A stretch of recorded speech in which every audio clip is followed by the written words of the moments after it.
So, today's lecture is going to be on the regularization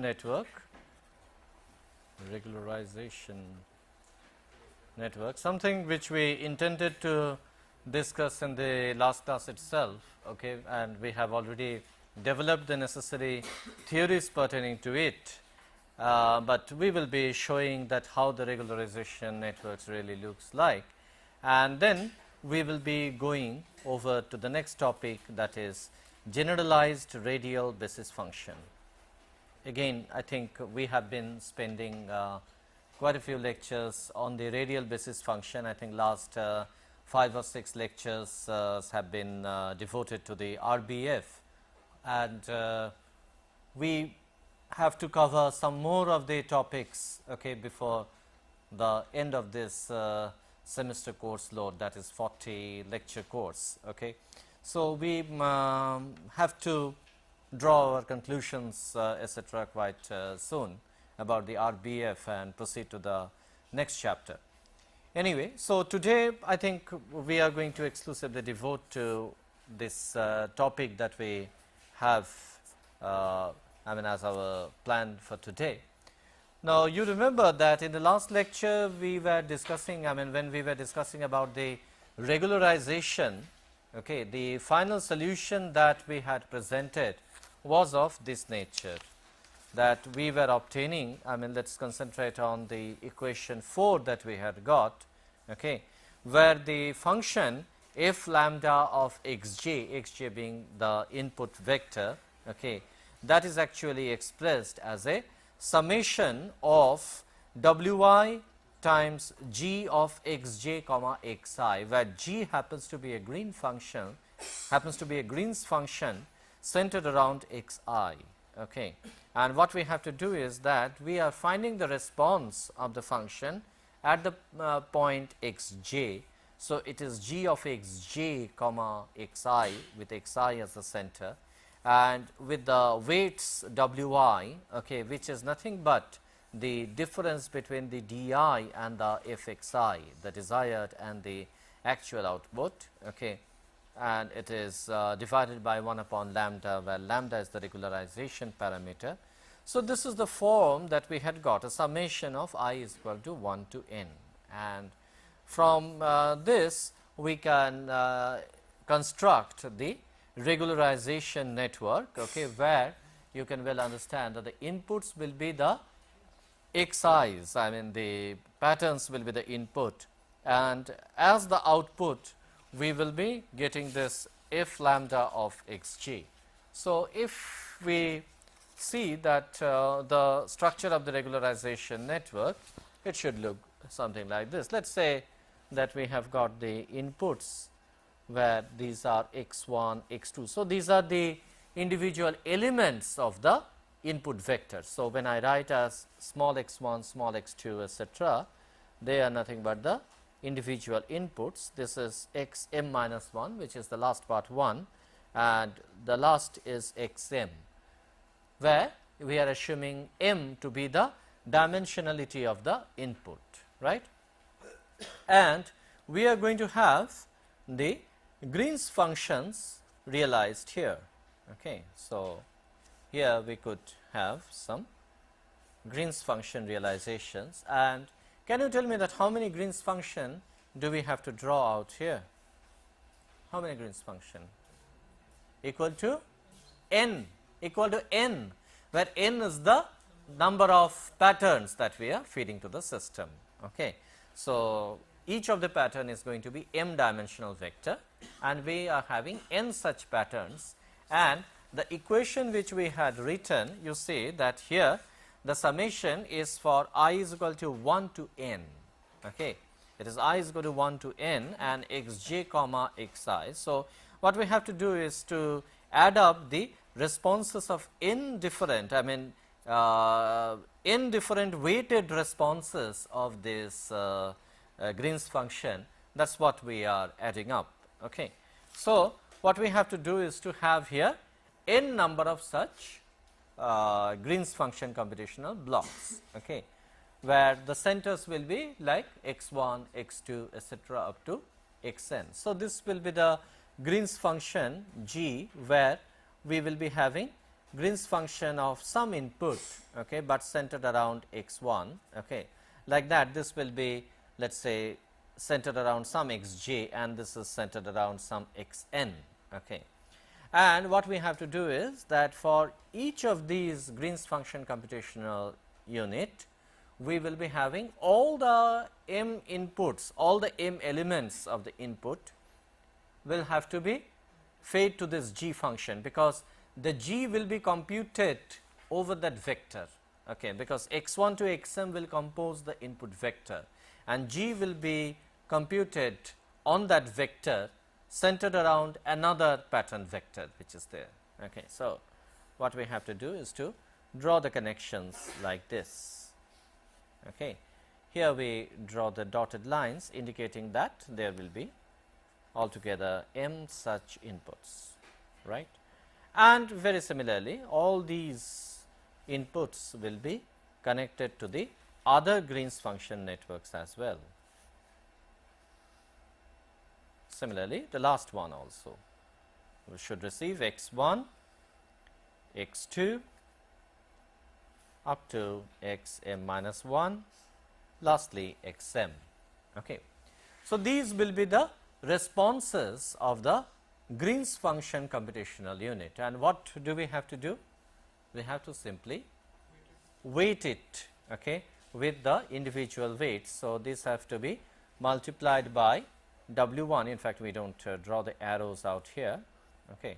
So, this will be another unit which will be linear, a linear computational unit, okay, will be kept over here, where this output that we are having, this is the first Green's function output, this will be multiplied by W1. Okay.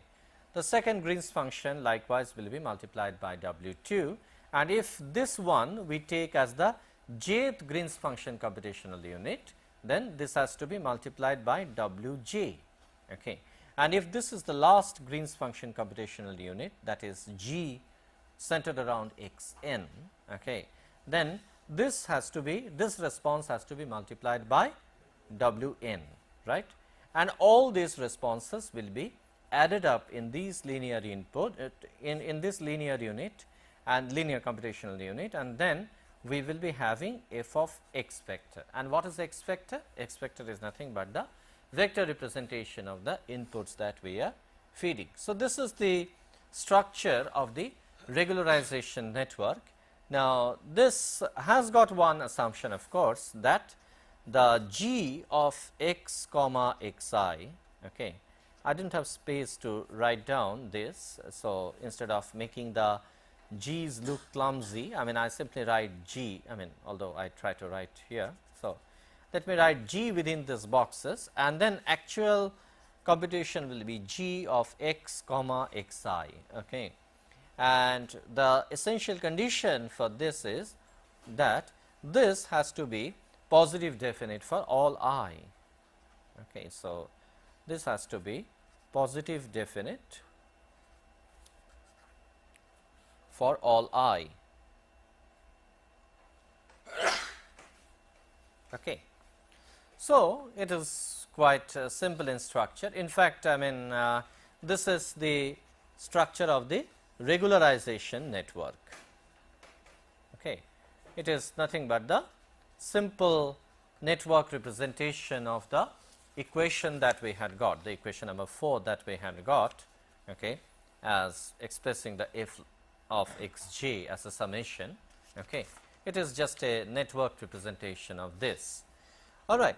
Now, this is I mean this looks pretty similar to what radial basis function network looks like. Now, we have discussed about the radial basis function, okay, without of course really drawing the actual network structure. Now, here you can see that the number of hidden nodes that we are having in this network is that there are n number of hidden nodes, okay, where n is equal to the number of patterns that we are feeding to this. Okay. Whereas, in the radial basis function network, okay, we are not having n hidden nodes, okay, we are not putting that restriction that it has to be n. Okay. We can have a number of hidden nodes, okay, which is equal to m1. Now, we discussed that typically m1 has to be of a dimensionality higher than that of m, that is the input dimensionality, because normally we are mapping from a lower dimensional input space to a relatively higher dimensional hidden space. All right.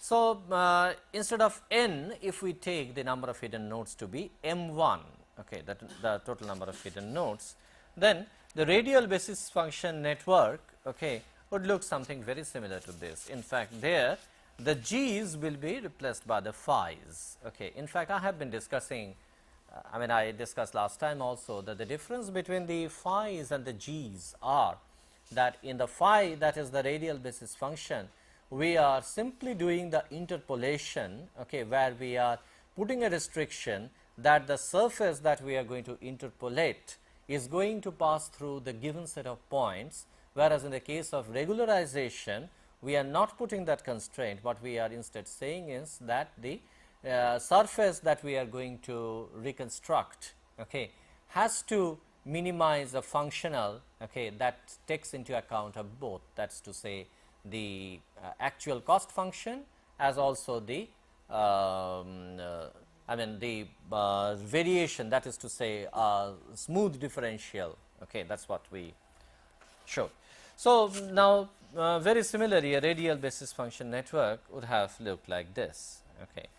So, there also we would have got x1, x2, okay, up to here x m minus 1 and the last is x m, and then we would have got here the hidden neurons, okay, the hidden nodes, okay, where there will be m1 such hidden RBF nodes.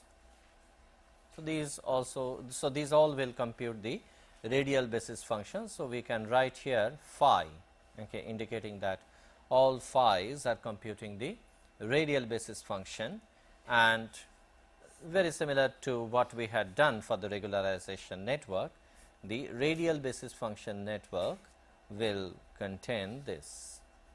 In fact, this realization directly follows from a very similar series that we had obtained earlier. I mean, I think few classes back we had obtained a very similar series of f x equal to I is equal to 1 to m1 w I f, the f matrix that we had got. Okay. So, it is simply that realization. So, x1 to xm going over to every phi's. Okay.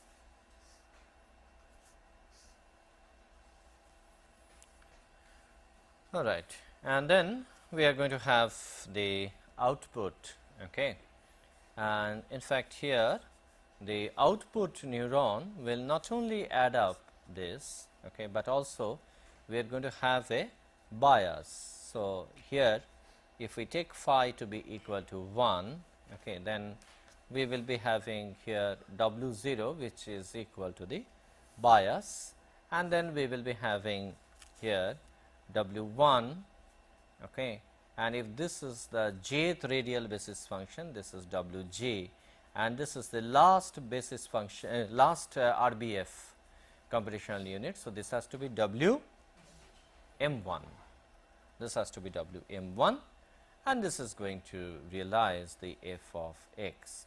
So, this one is actually called the radial basis function network.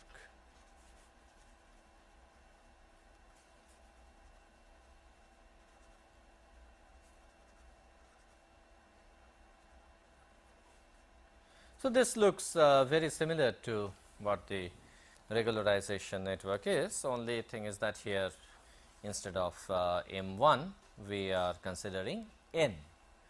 Now, the question is that yes, because if we have to obtain the solution of the regularization equation, okay, then the optimal solution that we had obtained, okay, definitely had got n number of such terms, where n is the number of patterns that we had fed to the system.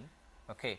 And in fact, in the matrix representation also, you could very easily see that we had got the matrix that involved the G matrix. Now, G matrix is essentially an n by n matrix, okay.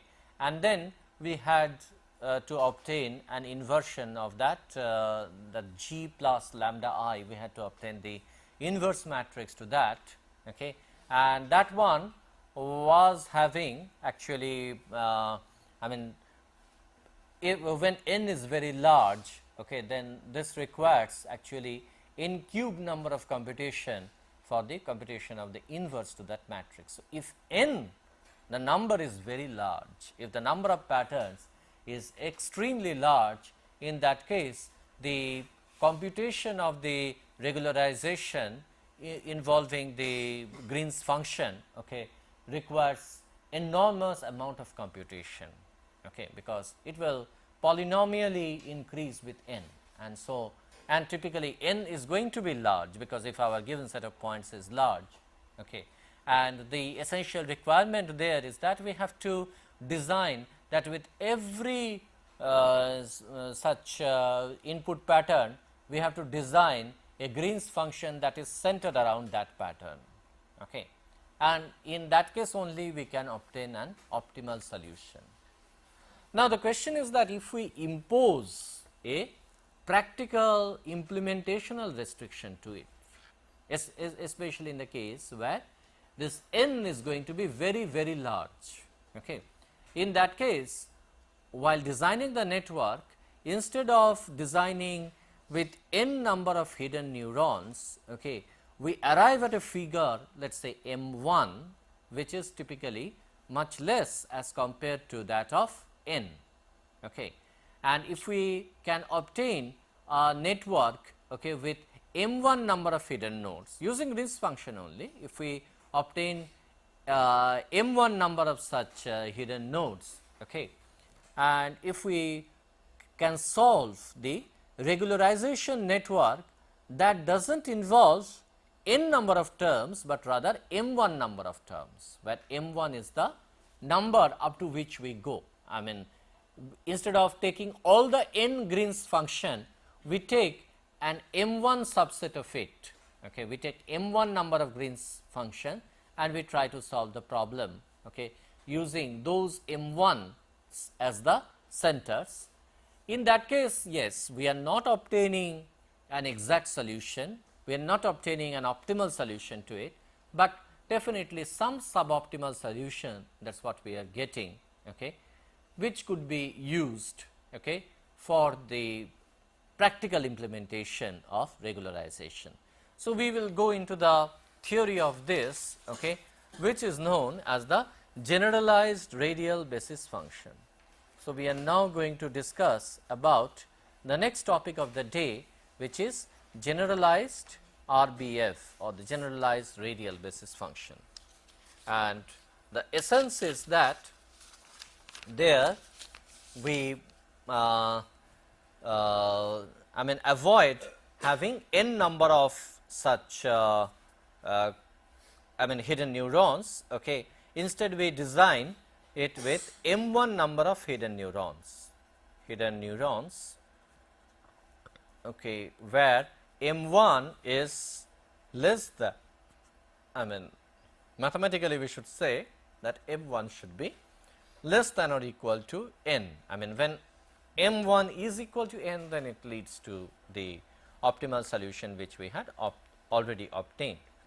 So, now you remember that we had got a solution of this form.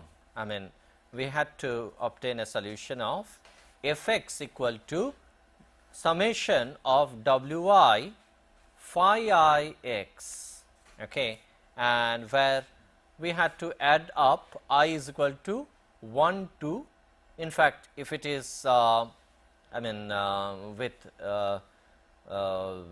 n number of patterns, we would have gone up to n, but here we are going up to m1, okay.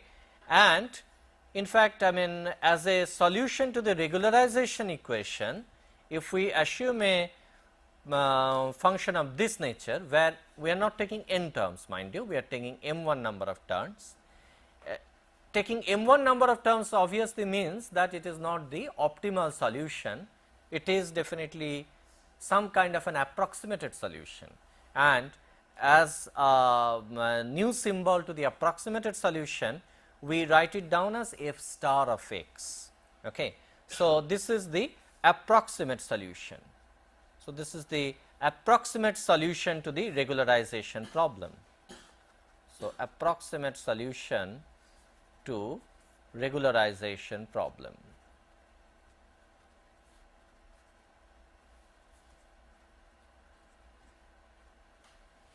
Okay. Now, in this case, I mean the set phi I that we are considering, okay, that is a new set of basis functions. Okay. Now, mind you, we are not writing it as G, we are writing it as phi i's. Okay. Why? Because with G as basis function, we required n number of terms, right.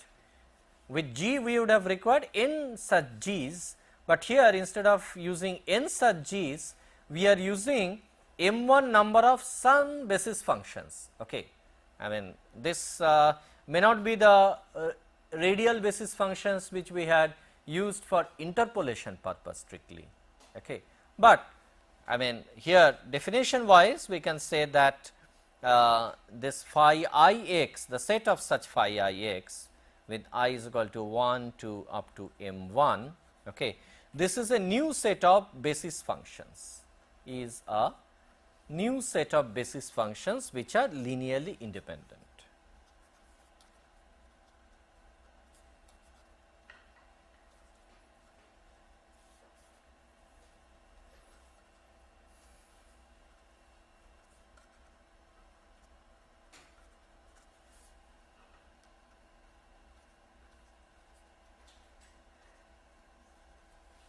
Okay. Now, with the radial basis function in mind, okay, with RBF in mind, okay, we can set the phi I x to be equal to G, the Green's function of, we can say, norm of x minus T I. Okay. I mean, in fact, we can write either G as x comma T I or G of norm x minus T I, whatever way we represent, okay. It does not really matter. Okay. Now, here I is equal to 1 to up to m1, not n, all right.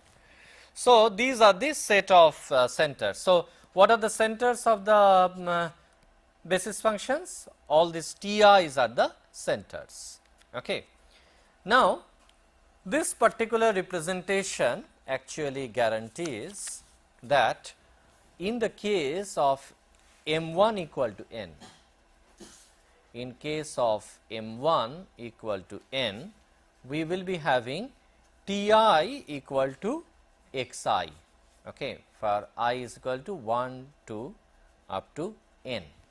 Whereas, when we are having a number m1 that is less than n, when we are obtaining m1 less than or equal to n, then the centers here remain as T I, they are not exactly the x I. I mean, we have somehow designed m1 such different centers, okay. which may not be exactly matching with the patterns that we are feeding. There are M1 such centers indexed as T1, T2 etc. up to Tm1. Only in the special case of M1 equal to n, they become Ti's become equal to Xi's, in which case the all the n number of patterns that we are having, they are individually the centers of the Green's function. Okay. Now, what we have to design as this function is that in the case of M1 equal to n, the correct solution should be consistently recovered. In fact, that is very much possible, because what we will be having in that case is that phi I x in such case will be equal to g of x comma xi, and g of x comma xi if we substitute over here, and if M1 is equal to n, then we are obtaining the regularization solution that we already obtained. So, this representation is consistent with, means as a special case taking M1 equal to n, this f star x will become equal to actual fx of f lambda x. Okay. But otherwise we are taking the approximated representation. So, in this representation, okay, we can write down f star of x equal to summation I is equal to 1 to M1 Wi g x comma T1, okay, which is equal to Ti, sorry, x comma Ti, okay, and this can also be represented as I is equal to 1 to M1 Wi g of norm of x minus Ti, whichever way of representation one chooses. Okay. Now, this could be represented, I mean the expansion of this could be actually leading to I is equal to, now the approximating function f star of x if we take, okay. Now, f star of x, mind you, has got two terms, okay. The basic equation has got two terms, one is the standard error term and the next one is the regularization term. Regularization term is d of f star in this case, okay, whereas the standard error term is going to be, if we take the di as the desired input, in that case it will be what, di minus this one is going to be the actual outputs. So, di minus, okay, if I take I to be the index over here, then while summing it up we should use a different index. So, j is equal to 1 to M1 of Wj g of xi minus Tj, xi minus Tj, okay, this term, and we have to square this thing up, and this has to be, I mean this is the error for what? This is the error for the ith pattern. So, we have to add it up for I is equal to 1 to n, not M1, because n is the number of patterns that we are feeding to the system, whereas M1 is the number of hidden nodes that we had chosen, the number of Green's function with which we are going to approximate the regularization solution. So, here the index is M1, whereas outside here the index is, I mean the summation is up to n. So, please note this. So, this is the standard error term, and then we have the regularization term as lambda times norm of d f star, this as the squared norm of this. Okay. Now, we look at the first term of this expansion, okay, the standard error term. Okay, this can be easily represented in a better form using the matrix. And how do we do it?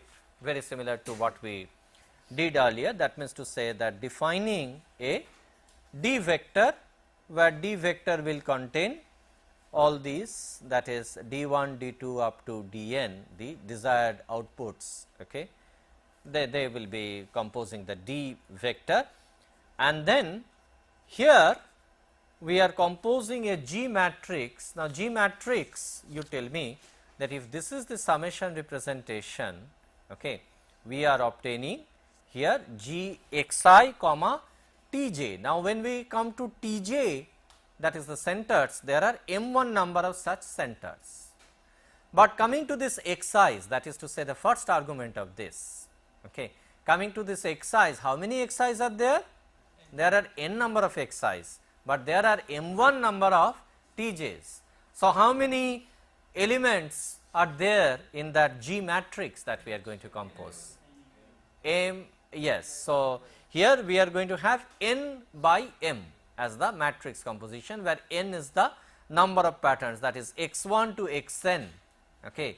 They will compose the rows of the matrix, and T1 to Tm1s, okay, they will be along the column of the matrix. So, we define a matrix G, okay, which is not a square matrix anymore. Last time the G matrix was an n by n square matrix, whereas in this case it is going to be n by m1 non square matrix. So, here this will be G, the first element will be G of x1 comma T1, the second element will be G of x1 comma T2, okay.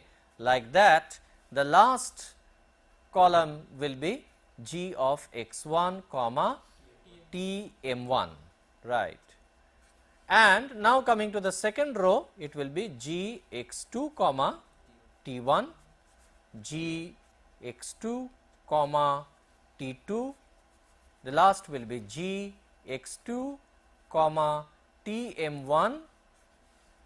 Like that we go on. The last row will be G of xn comma T1, G of xn comma T2, the last will be G of xn comma Tm1. Okay. So, this composes our n by n matrix. So, this is n by m1 matrix for G, not a square matrix anymore. So, this is the Green's function matrix, and then W, which is equal to here, how many elements will be there with the W vector?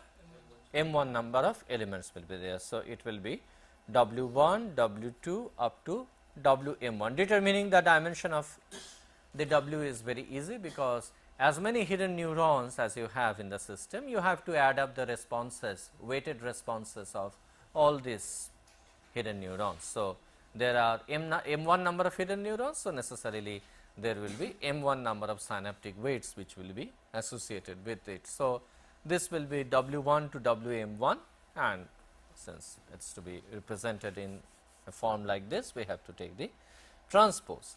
Now, actually one property that we are getting here is that last time we had obtained G matrix as a symmetric matrix, okay, whereas in this case G is no longer a symmetric matrix, because it is not a square matrix anymore. Okay. And last time we had n element W vector, here we are having m1 element W vector. Okay. So, these are the two things that we are observing. Now, taking care of the second term, okay, that is to say the regularization term D of f star. Okay. This can be represented very conveniently in the form of the inner product representation in the Hilbert space, which we had already done last time. Okay. So, writing in this form and then doing the simplifications, we should obtain the expression for df star like this. So, this is the differential operated on the f star, that is the approximating function df star, I mean f star. So, taking the differential of that, and we have to compute df star square. okay, the square of that. So, which in the inner product representation should be df star comma df star, the inner product with itself in the Hilbert space, and this could be represented now, okay, by making use of the adjoint property. Okay, by making use of the adjoint property, we can write it as this form of an inner product. I is equal to 1 to m1, this one can be written as follows: I is equal to 1 to m1 wi g x comma ti.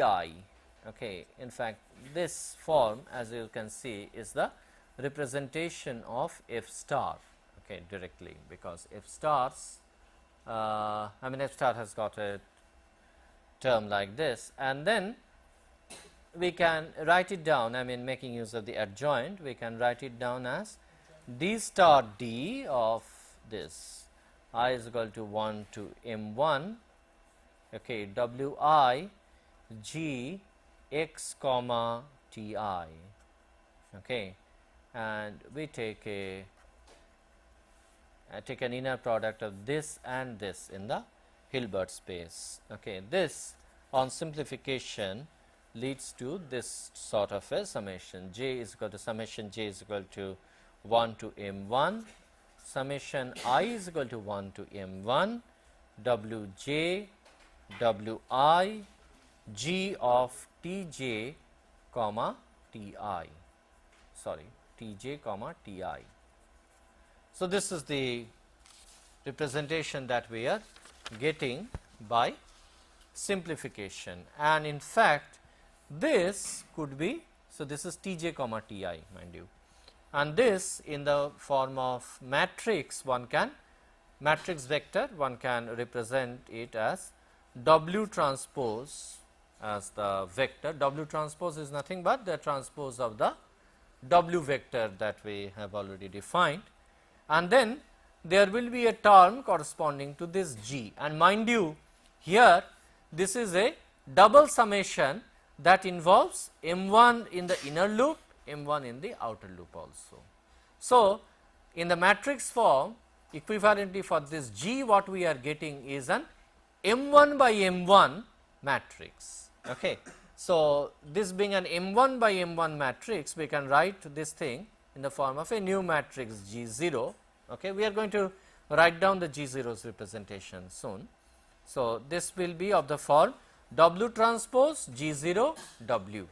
Okay. This will be the matrix representation of this df square term. Okay.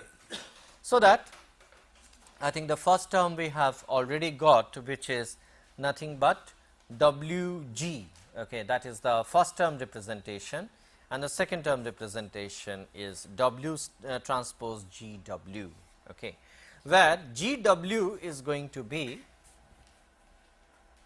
whereas this Go, sorry, Go in this case is going to be like this.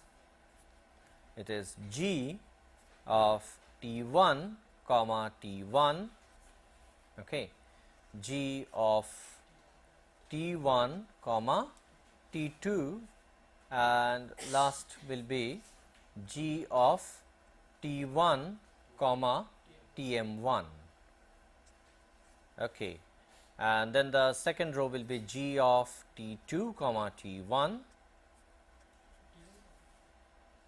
No, because what we are doing is that the centers, there are M1 centers which we are writing along the columns, and there are M1 number of inputs considering over here. So, which is becoming G of T2 T1, here this will be G of T2 T2 up to here G of T2 Tm1.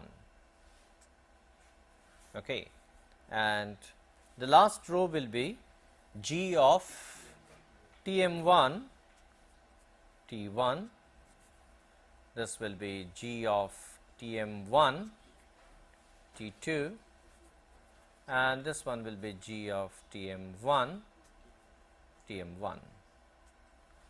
So, this will be our G0 matrix representation. All right. Now, that means to say what? That means to say that we are having, now you see, we have the term like this, d minus wjg. Okay, we were taking a square of that. So, essentially in the matrix representation, you remember that we had a matrix representation earlier also. Okay. Now, essentially, yeah.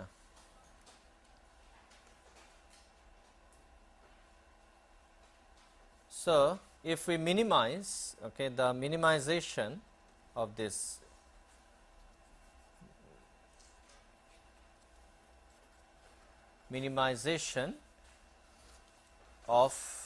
f star, okay, minimization of f star, that is what we are attempting, okay, yields what? This will yield us G transpose G plus lambda G0, okay, all of them are in the matrix. So, G transpose G plus lambda G0 times the W vector is equal to G transpose D vector. Okay. I think this one you should get. Here what you can see is that, yeah, we are taking the square of this, right. So, essentially this one becomes lambda square is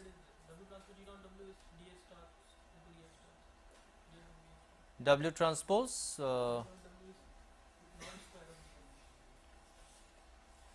yeah, but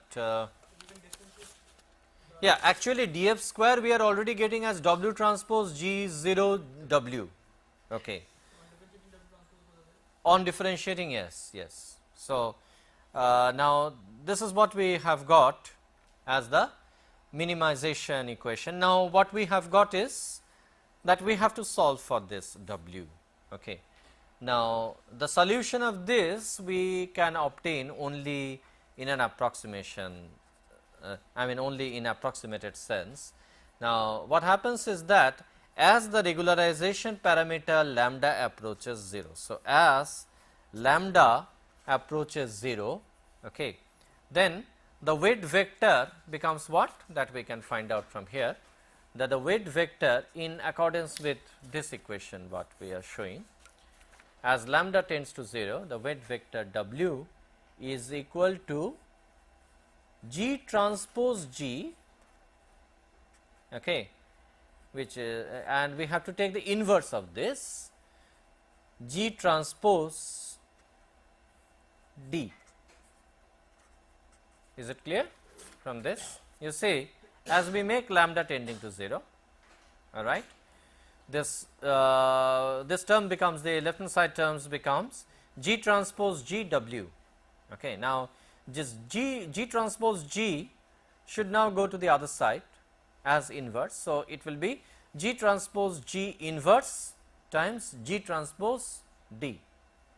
So, this whole term G transpose G inverse G T, okay, this could be considered to be, I mean you see the dimensionality of this. This G transpose G is going to be of what dimension? This is going to be G transpose M1, yes, M1 by M1, yes. So, G transpose G again M1 by M1 and take the inverse of this, and then you are multiplying it by G. G is what? G is M1 by N, I mean G transpose is M1 by N, and D is n dimensional vector, and we get the M1 dimensional solution to this problem. So, W is of dimension M1. So, this equation should solve for W. Now, this term, I mean what we had written as the product of this is written as the pseudo inverse of the matrix G. So, this will be written as G plus. So, defining that G plus is equal to G transpose G, okay, inverse of that, okay, this is the pseudo inverse of matrix G.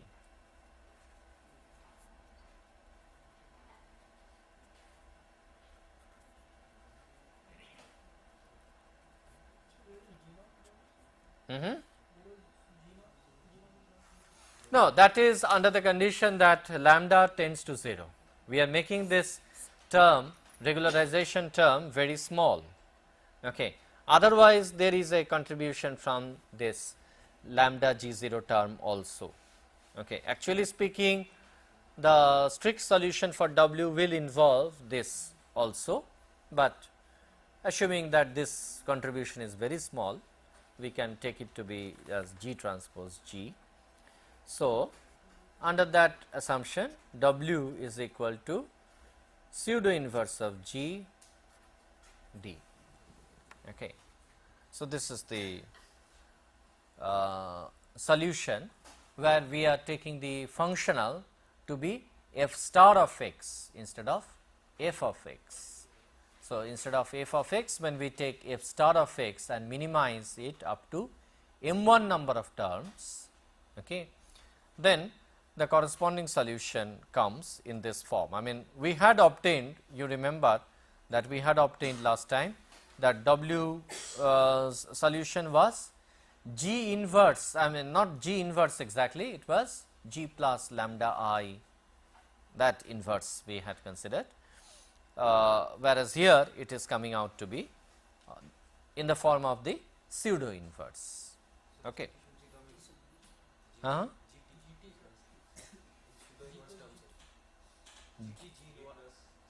GTG. Oh, okay, right, very correct. Yeah, yes, I had omitted this term. Very correct. This whole thing is the pseudo inverse. Right. Thank you for pointing out. Any questions pertaining to this? Regularization function and the generalized RBF. Yes, we are not considering the smoothing term. I think somebody already pointed out that if we take this smoothing term, okay, I mean this is under the condition that lambda is considered to be 0, lambda tends to 0. In that case, it is a pseudo inverse directly. Otherwise, if you are considering lambda, then also the solution is possible. Then what happens, that W will become equal to this whole term's inverse, this whole term's inverse times GT times D, okay, where we should not have told this to be the pseudo inverse. We can tell this as a, this whole term as a pseudo inverse only when lambda tends to 0. Okay. So, thank you for today. So, we will have some discussion pertaining to RBF, that is to say a comparison between the radial basis function and multilayered perceptron, which we will be covering in the coming class, and then we will be going over to the new chapter, which is the principal component analysis, that we intend to do in the from the next class onwards. Thank you very much.